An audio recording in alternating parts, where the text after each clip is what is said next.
ये खबर केआर मंगलम यूनिवर्सिटी द्वारा प्रस्तुत की गई है। ईरान युद्ध के बीच क्या अमेरिका ने एक बड़ा यू टर्न लिया है? ये सवाल इसलिए क्योंकि एक बड़ा बयान अमेरिका से आया है। अमेरिका ने ईरान युद्ध पर एक तरह से बड़ा यू टर्न ले लिया है। अमेरिकी उपराष्ट्रपति जेडी वेंस उनकी तरफ से एक बयान सामने आया जिसमें उन्होंने ये साफ संकेत दिया है कि युद्ध के मैदान में अब अमेरिका की प्राथमिकताएं पूरी तरह बदल चुकी हैं। उपराष्ट्रपति जेडी वेंस ने बड़ा बयान देते हुए कहा कि अब अमेरिका का पहला लक्ष्य अमेरिकी नागरिकों के लिए तेल और गैस की कीमतें कम रखना है। वहीं ईरान को परमाणु हथियार हासिल करने से रोकना अब अमेरिका का दूसरा लक्ष्य बन चुका है। अब जरा गौर कीजिए, ये वही युद्ध है जिसे शुरू करते वक्त राष्ट्रपति डोनाल्ड ट्रंप लगातार ये दावा कर रहे थे कि ईरान के परमाणु कार्यक्रम को तबाह करना ही इस युद्ध का सबसे मुख्य कारण और प्राथमिक मकसद है। लेकिन अब प्रशासन का रुख बदलता हुआ नजर आ रहा है। आखिर अमेरिका को अपनी प्राथमिकताएं क्यों बदलनी पड़ी? इसके पीछे की सबसे बड़ी वजह है ग्लोबल एनर्जी संकट और अमेरिका के अंदर लगातार बढ़ता आर्थिक दबाव।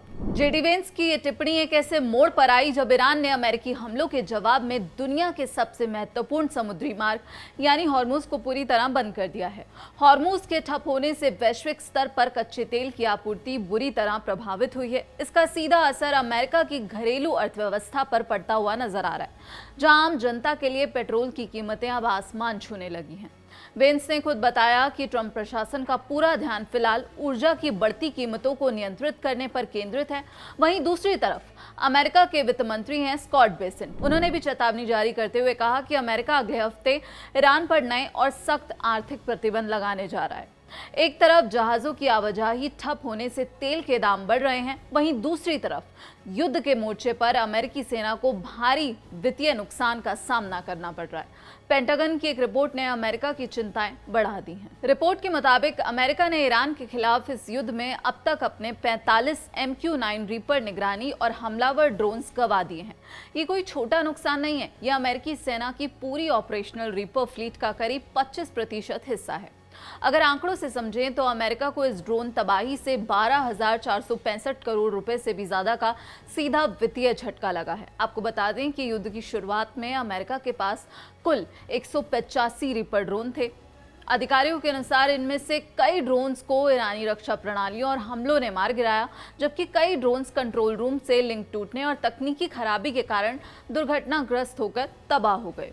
सैन्य नुकसान और हॉर्मुज की अनिश्चितकालीन नौसैनिक नाकेबंदी का सीधा असर वैश्विक तेल बाजार पर दिख रहा है। अमेरिकी नौसेना द्वारा की गई नाकेबंदी और ईरान की जवाबी कार्रवाई के कारण इस हफ्ते ब्रेंट क्रूड के दामों में 3.4% का बड़ा उछाल दर्ज किया गया।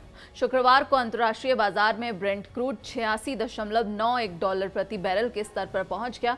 इसी बीच अमेरिकी राष्ट्रपति डोनाल्ड ट्रंप का एक और बड़ा बयान सामने आता है। शुक्रवार को न्यूयॉर्क में रिपब्लिकन पार्टी की एक बड़ी रैली को संबोधित करते हुए डोनाल्ड ट्रंप ने अपने समर्थकों के सामने एक बड़ा दावा किया। ट्रंप कहते हैं कि ईरान को हराने के बाद अमेरिका हॉर्मुज स्ट्रेट को अपना आधिकारिक इलाका यानी कि यूएस टेरिटरी घोषित करेगा। ये बयान बेहद संवेदनशील समय पर आया है क्योंकि एक तरफ अमेरिका और ईरान के बीच पिछले करीब 6 महीनों से चल रहे भीषण संघर्ष को खत्म करने के लिए पर्दे के पीछे समझौतों की कोशिशें हो रही हैं। ऐसे में ट्रंप के इस ऐलान ने कूटनीतिक हलकों में हलचल तेज कर दी है। ईरान के उप विदेश मंत्री हैं काजिम गरीबाबादी। उन्होंने अमेरिकी राष्ट्रपति को जवाब देते हुए साफ शब्दों में कहा कि हॉर्मुज ईरान की संपत्ति था, है और हमेशा रहेगा। इसे किसी के पोस्ट या चुनावी भाषण के जरिए कब्जाया नहीं जा सकता। गरीबाबादी ने आगे कहा, ईरान ना तो अमेरिका की धमकियों से डरने वाला है और ना ही किसी वैश्विक ताकत के आगे झुकने वाला है। हॉर्मुज इसलिए अहम है क्योंकि इस स्ट्रेट को पूरी दुनिया का सबसे महत्वपूर्ण और संवेदनशील समुद्री व्यापारिक रास्ता कहा जाता है। इसी पतले समुद्री रास्ते से दुनिया के दर्जनों देशों तक कच्चे तेल, LNG और खाद्य की सप्लाई होती है। युद्ध शुरू होने से पहले तक दुनिया की कुल तेल सप्लाई का लगभग 20% हिस्सा अकेले इसी रास्ते से होकर गुजरता था और इसी हॉर्मुज पर तनाव बरकरार है। राष्ट्रपति ट्रंप ने अमेरिकी जनता को सीधे तौर पर सतर्क रहने की चेतावनी दी है कि अगर ईरान को परमाणु हथियार बनाने से रोकना है तो अमेरिकी लोगों को पेट्रोल के लिए थोड़ा ज्यादा पैसा देने के लिए तैयार रहना होगा। ट्रंप ने ईरान को बुराई से भरा देश करार देते हुए अमेरिकी नागरिकों से कहा कि जब तक ये संघर्ष जारी रहता है तब तक उन्हें महंगे पेट्रोल और ईंधन की कीमतों के लिए मानसिक रूप से तैयार रहना चाहिए। इसके साथ ही ट्रंप पहले भी कई मौकों पर यह दावा कर चुके हैं कि अमेरिकी नौसेना का इस रणनीतिक समुद्री मार्ग पर पूरा नियंत्रण स्थापित हो चुका है। ट्रंप ने एक सोशल मीडिया पोस्ट में अमेरिकी नौसैनिक नाकेबंदी को स्टील की मजबूत दीवार बताया था। उनका दावा था कि ईरान के पास इस नाकेबंदी का मुकाबला करने का कोई रास्ता नहीं बचा और ईरान का सैन्य ढांचा पूरी तरह कमजोर हो चुका है। लेकिन आपको बता दें, ईरान ने ट्रंप के इस दावे को सिरे से खारिज कर दिया। ईरान का कहना है कि हॉर्मुज़ स्ट्रेट अभी भी पूरी तरह बंद है और जब तक उनकी शर्तें पूरी नहीं मानी जाती, इसे किसी भी व्यावसायिक जहाज के लिए दोबारा नहीं खोला जाएगा। पर्शियन गल्फ स्ट्रेट अथॉरिटी ने भी अमेरिकी दावों की हवा निकालते हुए कहा कि अमेरिकी अधिकारियों द्वारा बार बार ये कहने से कि हॉर्मुज़ खुल गया है, जमीनी हकीकत नहीं बदलने वाली। अथॉरिटी ने स्पष्ट किया कि हॉर्मुज़ स्ट्रेट अभी भी बंद है और ईरान की शर्तें पूरी होने तक पूरी तरह बंद ही रहेगा।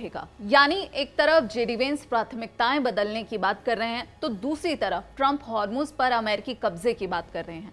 वहीं ईरान अपनी शर्तों पर अड़ा है। इस पूरे घटनाक्रम पर आपकी क्या राय है? क्या अमेरिका सच में ईरान के सामने अपनी रणनीति बदलने पर मजबूर हो रहा है? हमें कमेंट सेक्शन में अपनी राय जरूर बताइएगा। बाकी देश और दुनिया की तमाम खबरों के लिए आप देखते रहिए दैनिक जागरण। नमस्कार।